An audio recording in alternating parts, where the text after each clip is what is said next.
बिस्मिल्लाहिर्रहमानिर्रहीम। अस्सलाम वालेकुम नाज़रीन। प्रोग्राम क्लिनिक ऑनलाइन के साथ आपका मेज़बान डॉक्टर शहज़ाद हसन माउल हाज़िर खिदमत एक नए प्रोग्राम, नए मौजू और एक नए मेहमान के साथ।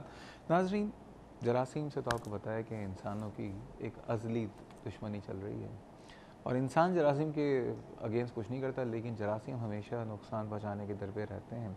और इसीलिए आप देखते हैं कि अमूमन इन्फेक्शंस होते रहते हैं, स्किन इन्फेक्शंस भी हो जाते हैं, आई इन्फेक्शन भी हो जाते हैं, गले के इन्फेक्शंस जो होते हैं, सोर थ्रोट हो जाता है, चेस्ट इन्फेक्शंस हो जाते हैं, यूरिनरी ट्रैक्ट इन्फेक्शंस हो जाते हैं। लेकिन ये जो इन्फेक्शंस होते हैं, ये तमाम जो जितनी मैंने आपको इन्फेक्शंस बताएं, चाहे स्किन के हों, गले के हों, चेस्ट के हों, ये अब होने के बाद जो है इसके इलाज बहुत अच्छे हैं और अमूमन ये एक अमूमन वायरल होते हैं तो वक्त के साथ वो ख़त्म भी हो जाते हैं। लेकिन यही इन्फेक्शंस, यही जरासीम या यही जर्म्स जो हैं जब दिमाग तक पहुंच जाएं तो फिर मामला बड़ा ख़तरनाक हो जाता है। और अमूमन हमारे यहाँ होता यही है कि किसी को गले का बुखार हुआ, किसी को कहीं और कोई बुखार हुआ, और वो जरासीम जो है जिसका दिमाग में जाना इतना आसान नहीं होता, लेकिन बहुत सी ऐसी वजूहत हैं कि दिमाग को भी मुतासिर कर सकता है, जिसकी वजह से एक बुखार होता है जिसको बहुत सारे लोग जानते हैं और बहुत से लोग नहीं जानते, जिसको हम मेनिंजाइटिस या गर्दन तोड़ बुखार कहते हैं। और इस मामले में मसला ये है कि ये वो ऐसा बुखार है जिसके लिए पूरी दुनिया में बहुत गौर व खौर किया गया, बहुत सोच विचार की गई।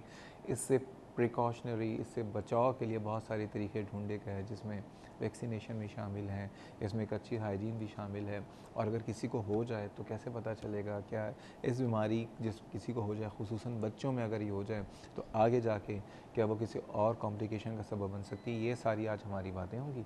और जैसा कि आपको पता है कि बराह रास्त आ रहे हैं, आप भी शरीक हो सकते हैं। नंबर है 35305778 और 79 कराची से बाहर के व्यूअर्स में डायल करने से पहले डायल करें 021। और टॉपिक हमारा है गर्दन तोड़ बुखार, जिसको हम मेनिंजाइटिस कहते हैं। और आज हम ही नहीं, पूरी दुनिया इसको डिस्कस कर रही है, क्योंकि पूरी दुनिया में आज इस हवाले से दिन भी मनाया जा रहा होता है। और हमारे साथ मौजूद हैं एक बहुत ही खुसूसी मेहमान, और हम मेरे लिए तो, क्योंकि मेरी तो काबिल मोहतरम इसलिए भी हैं क्योंकि मेरी उस्ताद भी थी, मेरी टीचर भी थी, और मेरी क्या मुझ जैसे बेतहाशा डॉक्टर्स की बहुत बड़ा नाम है तिब की दुनिया का प्रोफेसर DS अकरम साहब का। प्रोफेसर DS अकरम जो है, इन्होंने समझ लीजिए कि एक अपनी जो ज़िंदगी गुजारी एक जहाद में गुजारी है। हमेशा जो है जब कभी कोई बात होती है खुसूसन बच्चों की बीमारियों के हवाले से, तो इनकी बहुत रिसर्च रही है, बहुत ज़्यादा खिदमत रही हैं इस मुल्क के लिए और अभी भी खिदमत कर रही हैं। साबका चेयरपर्सन है, चेयरमैन है डिपार्टमेंट ऑफ पीडियाट्रिक्स, डॉ यूनिवर्सिटी ऑफ हेल्थ साइंसेस। अस्सलाम वालेकुम। पहले तो बहुत शुक्रिया आज आप इस प्रोग्राम में आई। मेरी खुशी है आपके प्रोग्राम में शामिल होने। मुझे तो याद है कि वो जब मैं सिविल डॉ यूनिवर्सिटी में डॉ मेडिकल कॉलेज था तो हाउस जॉब के लिए आपके पास आया था। अच्छा। तो उसको कहते हैं ना, लग पता गया था। अच्छा। जितना काम आप करवाती थी वहाँ पे कि अच्छा। और खुसूसन छोटे बच्चों के साथ जो है ना डील करना। जी जी जी तो जी। हुआ ये था कि उसी वक्त मुझे, ये बात आपको नहीं पता, मैं पहली दफ़ा बता रहा हूँ कि 1 महीने में मुझे अंदाज़ा हो गया था कि मैं बच्चों का डॉक्टर नहीं बन सकता। तो फिर मैंने वहाँ से मेडिसिन में लेकिन शिफ्ट सीखा होगा आपने काफ़ी। बहुत बहुत सीखा था वो 1 महीने में। लेकिन जो छोटे छोटे बच्चे होते हैं ना, जी जी उनके कैनुला लगाना, उनके जी। इंजेक्शन लगाना, और इनफैक्ट मेनिंजाइटिस के बहुत केस उस ज़माने में बहुत आते थे। बहुत मौजूद थे। चलें ये बताइए, मेनिंजाइटिस क्या होता क्या है ये? आपने जैसे कहा, हमारे ज़बान में उसे लोग गर्दन तोड़ बुखार कहते हैं। तो वो इस वजह से कहते हैं कि जिस बच्चे को या बड़े को भी अगर मेनिंजाइटिस हो जाए तो गर्दन में बहुत दर्द होता है और गर्दन एक किस्म से अकड़ जाती है, उसे मोड़ा नहीं जाता, फिराया नहीं जाता, घुमाया नहीं जाता। लेकिन लोगों को इससे परेशानी होनी चाहिए जब भी इनके गर्दन में दर्द हो तो कहीं गर्दन तोड़ बुखार ना हो जाए।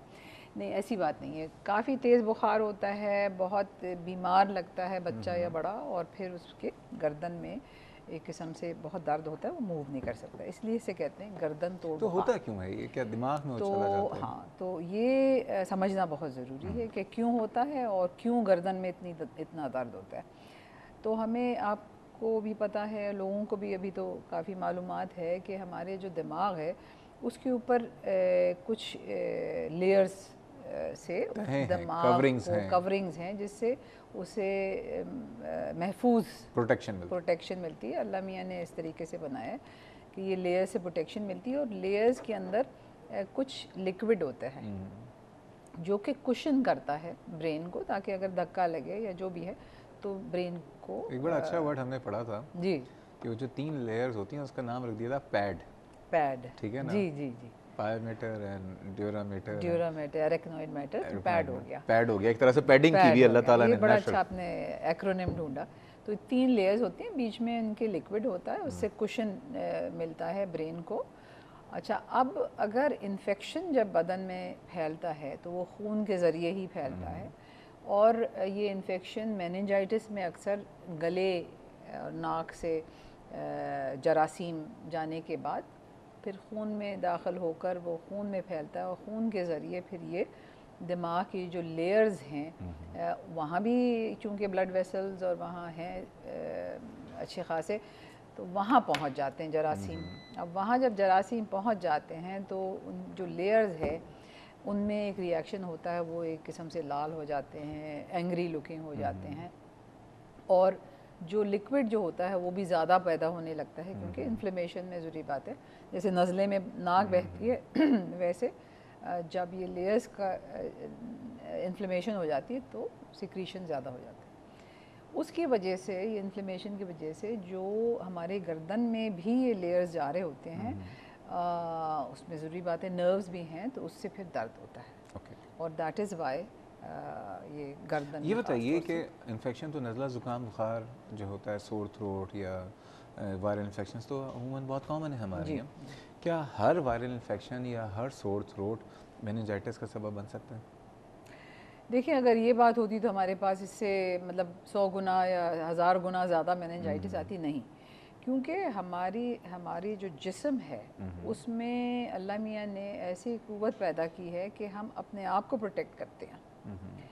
तो अक्सर और बेशतर जो जरासीम हमारे बदन में जाते हैं वो हमारा जिस्म ही उनसे लड़ाई करके उनका ख़ात्मा कर देता है, इससे पहले कि वो पूरे बदन में फैल जाएं और जाकर दिमाग पर असर यानी करें। दिमाग को एक सुपीरियर पोजीशन में रखा है वाकई। हाँ, क्योंकि उसकी प्रोटेक्शन एक्स्ट्रा सिक्योरिटी है उसकी, वीआईपी प्रोटोकॉल दिया अल्लाह ने। जो मतलब जो हमारे जो वाइटल ऑर्गन्स जिसे हम कहते हैं, दिमाग है, दिल है, जिगर है और गुर्दे, इनकी प्रोटेक्शन बहुत ज़्यादा जिस्म में होती है।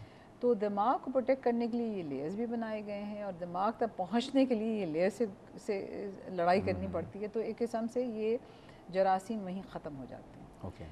अगर खुदा न खास्ता जरासीम इतने ज़्यादा हों या कि वो जिसमें ये इन्फेक्शन हुआ है उसकी कुछ इम्यूनिटी में कुछ प्रॉब्लम हो, सेहत में प्रॉब्लम हो, नशो नुमा में अगर कुछ प्रॉब्लम हो, उसकी न्यूट्रिशन कम हो बच्चे की तो फिर उनमें ज़्यादा चांसेस होते हैं कि वो जाके मेनिंजीज़ में, वो लेयर्स में जाकर बस जाए। अच्छा, ये बताइए इसकी मेनिंजाइटिस जो है एक ही तरह का होता है या मुख्तलिफ किस्में भी हो सकती हैं इसकी? नहीं, मेनिंजाइटिस तो आपने भी जिक्र किया कि वायरसेस होते हैं, तो वायरसेस भी मेनिंजाइटिस कर सकते हैं, जिसे वायरल मेनिंजाइटिस कहते हैं। उनके अलामात ज़रा कुछ मुख्तलिफ होते हैं और इलाज भी मुख्तलिफ होता है, और बैक्टीरिया हैं। कौन सा ख़तरनाक होता है, वायरल वाला बैक्टीरिया वाला? देखिए, ऐसा है कि बैक्टीरियल वाला जो है वो अक्सर बेशतर ज़्यादा ख़तरनाक हो सकता है, लेकिन अच्छी बात यह है कि उसके ख़िलाफ़ हमारे पास दवाइयाँ हैं और वैक्सीन्स भी हैं, ठीक है ना, अक्सर। लेकिन वायरल मेनिंजाइटिस कुछ वायरसेस ऐसे हैं जिससे वो भी बहुत ख़तरनाक हो सकता है, जैसे कि खसरा है। अगर खसरा बच्चे को हो जाए तो 10% बच्चे ऐसे हैं, अगर उनमें ये वायरस ज़्यादा मिक़दार में हो तो वायरल मेनिंजाइटिस और एन्सेफेलाइटिस, मतलब वो लेयर्स और ब्रेन को दोनों को अटैक कर सकता है। और चूँकि खसरा की कोई एंटीबायोटिक नहीं है तो हम एक किस्म से मजबूर हैं कि कुछ नहीं कर सकते, इंतज़ार। हाँ, और अक्सर बेशतर बच्चे ठीक हो जाते हैं, लेकिन कॉम्प्लिकेशन हो सकते हैं, मतलब ये कि मौत भी वाक़ई हो सकती है। और ब्रेन डैमेज भी हो सकता ओके है। डॉक्टर साहब, मेरा भी सवाल है, कुछ अलामतों पे मैं आऊँगा। और ये जो बच्चों का अमूमन हाई ग्रेड फीवर हो रहा होता है, जी जी जी। 104 105 बुखार हो जाता है, झटके भी लग रहे होते हैं, फेब्राइल हम्म, फिट्स हो रहे होते हैं, क्या ये मेनिंजाइटिस से रिलेटेड है? सारी बातें करेंगे, लेकिन नाज़रीन वक्त हुआ है एक छोटे से ब्रेक का, हमारे साथ रहिएगा।